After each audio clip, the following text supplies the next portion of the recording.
Traduction française des méditations Principes de Dieu pour nos vies du pasteur Herbert Condé.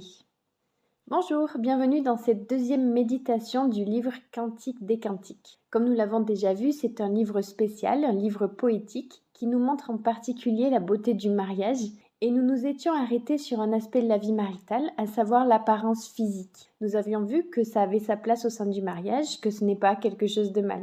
Mais l'auteur nous montre aussi un autre aspect de l'amour, qui est l'aspect émotionnel et de son action dans le couple. La joie que procure le mariage vient aussi de la stabilité. Cette joie, on la retrouve dans Cantique des Cantiques, par exemple, au chapitre 3, verset 11. « Sortez, filles de Sion, regardez le roi Salomon, avec la couronne dont sa mère l'a couronné le jour de ses fiançailles, le jour de la joie de son cœur. » Et il est écrit au chapitre 5, verset 4, « Mon bien-aimé a passé la main par la fenêtre et mes entrailles se sont émues pour lui. » Quel principe voit-on dans ce passage ? On voit cette émotion, cette joie. Ils font référence au jour des noces, de la joie des mariés, du sacrifice de cette alliance sacrée. L'engagement des mariés procure une joie aux mariés, notamment parce qu'elle signifie une stabilité, un fondement. Il y a un vrai engagement, un engagement pour la vie. Et pourquoi parler de stabilité ? Concrètement, on peut le voir dans nos couples. Quand l'un des deux se sacrifie ou fait quelque chose parfois d'inconfortable ou un effort pour le bien du mariage, il y a un effet direct sur le couple. Ça contribue à cette stabilité. Quand on voit la situation actuelle des mariages et le nombre de divorces, c'est principalement aussi en lien avec ça, car ce concept de stabilité, d'engagement a disparu. Alors quand les choses ne vont plus, quand il y a des conflits, des désaccords, un des premiers recours est de mettre fin à la relation et que chacun continue son chemin. On se distribue les quelques biens que l'on a en commun et voilà, c'est terminé. Il n'y a rien de sûr et rien de certain, aucun réel engagement.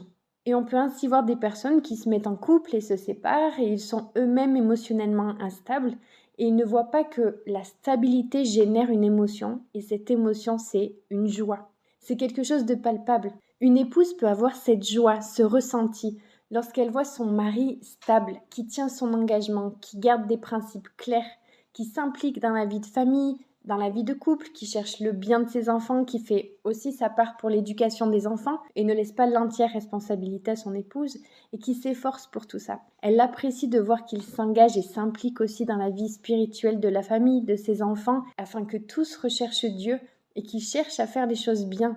À voir tout cela, une épouse va vraiment avoir ce sentiment de joie, de reconnaissance et elle pourra vivre avec cette stabilité.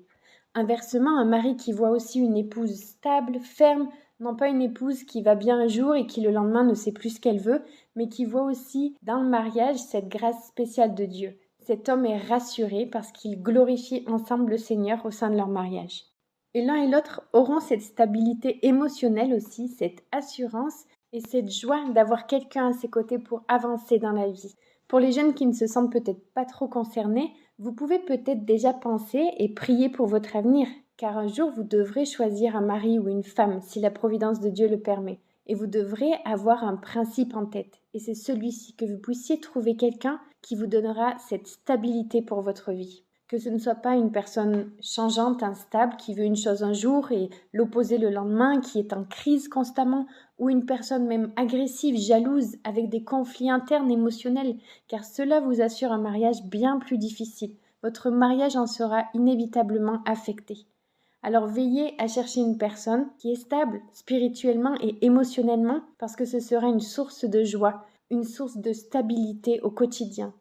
Si une jeune fille choisit un homme émotionnellement stable avec des principes clairs qui génèrent une certaine confiance, elle pourra déjà ressentir cette joie d'avoir trouvé quelqu'un sur qui compter, une personne fiable.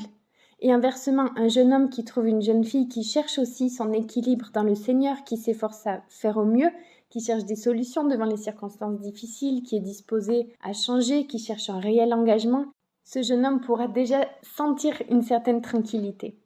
Alors que s'il surgit dans votre vie une personne instable, de mauvaise réputation, mauvaise fréquentation, mais que vous décidiez de vous engager tout de même, vous en souffrirez. Dans Cantique des Cantiques, on peut voir la joie, le bonheur que c'est de s'engager dans le mariage, de trouver un amour qui perdure, un engagement et cette stabilité-là. Et si vous choisissez de vous marier avec une personne peu recommandable, par attirance ou pour des sentiments, des émotions, parce qu'il est beau ou belle ou drôle, mais qu'il n'est pas stable, qui n'a pas de principe clair, vous ne trouverez pas cette tranquillité, car cette personne-là n'est pas la personne qui sera à vos côtés. Vous ne savez pas ce qui peut se passer. Si demain, il ou elle voudra rester avec vous, si il ou elle va changer, et c'est un vrai problème. Ce passage d'un Cantique des Cantiques nous montre la beauté du mariage, et il nous parle de la beauté physique de notre bien-aimé, mais aussi de cet aspect émotionnel et de cette joie réelle d'être avec la personne qui nous promet cette stabilité.